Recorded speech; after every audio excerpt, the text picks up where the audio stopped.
Snake plant का जो पौधा होता है वो बहुत ही खूबसूरत पौधा है। काफ़ी लोग इसको ग्रो करना चाहते हैं अपने गार्डन में, लेकिन कुछ ऐसी गलतियां कर बैठते हैं जिनसे उनका जो स्नेक प्लांट का पौधा है वो ग्रो नहीं कर पाता और बहुत जल्दी गमले में मर जाता है। तो उन्हीं कुछ चीज़ों के बारे में बात करेंगे। कुछ ऐसी टिप्स मैं शेयर करूंगा जो अगर आप अपने स्नेक प्लांट पे फॉलो करेंगे तो पौधा बहुत अच्छी तरीके से ग्रोथ करेगा, और जितना घना ये मेरा प्लांट हो रखा है उतना ही घना और बड़ा आपका प्लांट हो जाएगा। तो प्लीज एंड तक पूरी वीडियो देखिए, इसमें मैं कुछ जरूरी टिप्स शेयर करूंगा जो आप अपने स्नेक प्लांट पे फॉलो कर सकते हैं। तो चलिए शुरू करते हैं फ्रेंड्स। मेरा नाम अक्षय है और मैं आप सब लोगों का the right gardening YouTube channel में स्वागत करता हूं।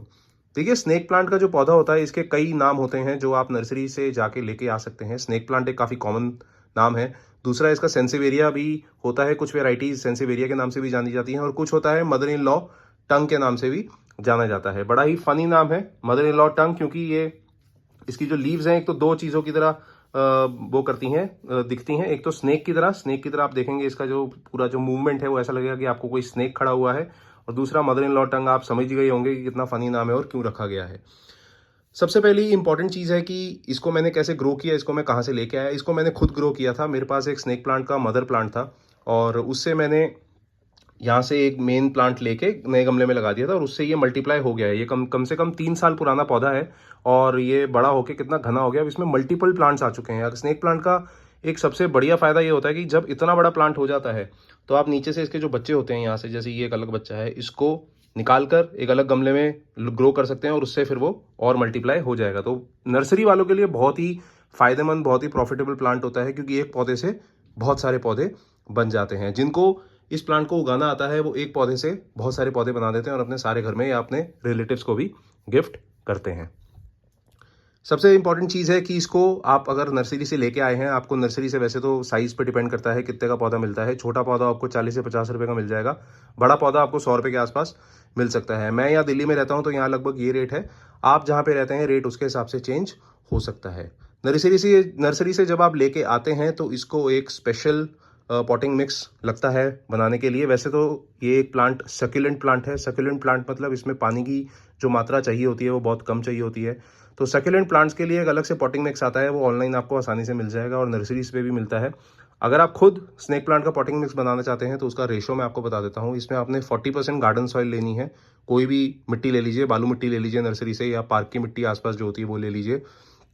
उसमें 30% सैंड और 30% कोई भी ऑर्गेनिक खाद मिला लीजिए। इसमें सैंड की मात्रा 40% भी कर सकते हैं, खाद थोड़ी कम कर सकते हैं, क्योंकि इसमें थोड़ी सी सैंडी सॉइल चाहिए होती है इसको।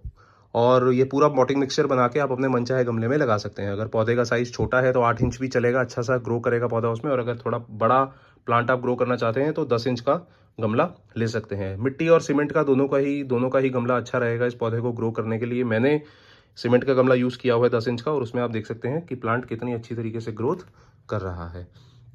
अब बात आती है कि इसको कैसी लोकेशन पे रखना है। स्नेक प्लांट का जो पौधा होता है वो बहुत ज़्यादा तेज़ धूप में रखने वाला पौधा नहीं होता।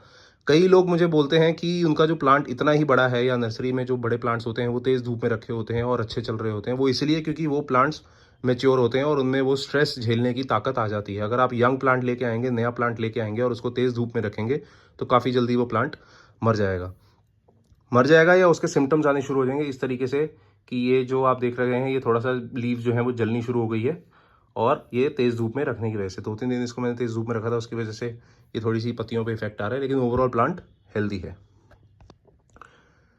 इसको शेड में रखना है, और पूरे शेड में रखना है। सुबह की थोड़ी बहुत धूप इसको मिल जाए 1-1.5 घंटे की, वो सही है, लेकिन अगर इसको पूरे शेड में रखेंगे तो ही अच्छा है।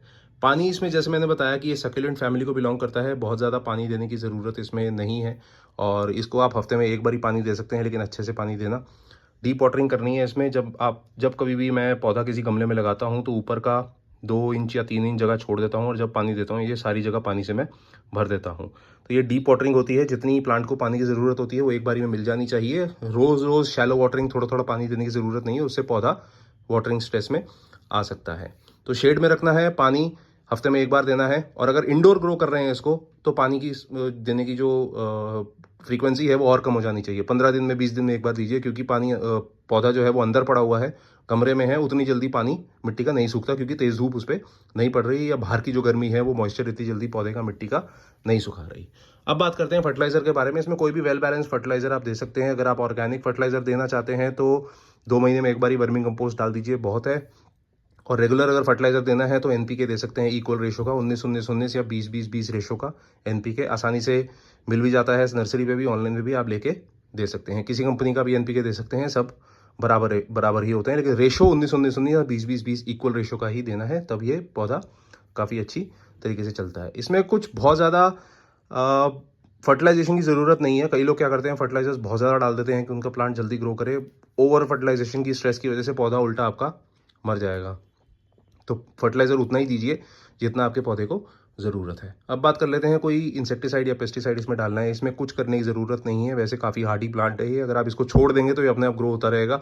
अगर इसमें ओवर केयर करेंगे तो ये पौधा ख़राब होना शुरू हो जाता है। मैंने वो लोगों के प्लांट, स्नेक प्लांट्स ख़राब होते देखे हैं जो बहुत ज़्यादा एक्सपीरियंस्ड गार्डनर्स हैं, क्योंकि वो ज़रूरत से ज़्यादा केयर कर देते हैं। और ऐसे लोगों के पौधे बहुत अच्छे चल रहे हैं जो बिल्कुल खाली छोड़ देते हैं, प्लांट को अपने आप ग्रो करने देते हैं, क्योंकि ये नेचर है, ये अपने आप रिकवर करती है, अपने आप चीज़ें समझती है, एनवायरनमेंट के हिसाब से अपने आप को एडजस्ट करती है और ऑटोमेटिकली ग्रोथ को पकड़ लेती है। आप उसमें ज़बरदस्ती चीज़ें इंप्रूव करने की कोशिश करेंगे तो पौधा आपका खराब ही होगा। फिर भी अगर आप इसमें कुछ डालना चाहते हैं जो कीड़ों को दूर रखे, तो आप नीम ऑयल कॉन्सेंट्रेट आता है वो स्प्रे कर सकते हैं। 1 ml 1 लीटर पानी में अच्छे से डाइल्यूट करिए, उसमें थोड़ा सा सोप भी डाल दीजिए, लिक्विड सोप, और वो जो मॉइस्चर जो बनेगा, मिक्सचर बनेगा, वो 100 ml हर 15 से 20 दिन में ऊपर पत्तों में स्प्रे कर सकते हैं, नीचे डायरेक्टली सॉइल में भी डाल सकते हैं। और अगर ये भी नहीं करना चाहते तो कुछ नीम के पत्ते लीजिए, उनको उबालिए, उस पानी को रूम टेम्परेचर पे ठंडा करिए और फिर उसी पानी को स्प्रे कर दीजिए पत्तों पे, उससे भी कोई बहुत ज़्यादा कीड़े मकोड़े नहीं लगेंगे। तो ये बेसिक चीज़ें हैं स्नेक प्लांट के बारे में, बहुत ही आसान है फॉलो करने के लिए। आप अगर नया स्नेक प्लांट का पौधा नर्सरी से लेके आए हैं तो पहले उसको थोड़े दिन रखिए, उसको अपने गार्डन के एनवायरनमेंट के साथ एडजस्ट होने दीजिए। उसके बाद जो टिप्स मैंने इस वीडियो में शेयर करी है वो फॉलो करिए अपने प्लांट में और देखिए कितनी ज़बरदस्त ग्रोथ आपका स्नेक का पौधा करता है। अगर फिर भी इस वीडियो के बारे में आपका कोई सवाल है, कुछ पूछना चाहते हैं, कुछ आपको समझ नहीं आया, तो कमेंट करके मुझे बताइए, मैं आपको उसका जवाब दूंगा। मैं रेगुलरली कमेंट्स का जवाब देता रहता हूं, और कोई भी आपका अपने पौधे से लेके क्वेश्चन है तो वो मुझे बताइए, मैं आपको उसका आंसर दूंगा। तब तक के लिए अपना बहुत सारा ध्यान रखिए friends. Thank you, good bye.